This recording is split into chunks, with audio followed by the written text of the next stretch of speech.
here is the vase. And can you see the inside right here? This is the resin that got stuck to it.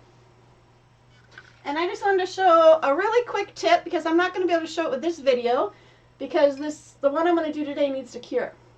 So all you do to get that out is you take a straight edge very carefully without hurting yourself and just pry it up in here.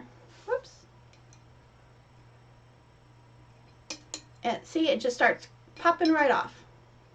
And sometimes you need to work at it, but you will get resin on the inside, as you will see right here, see?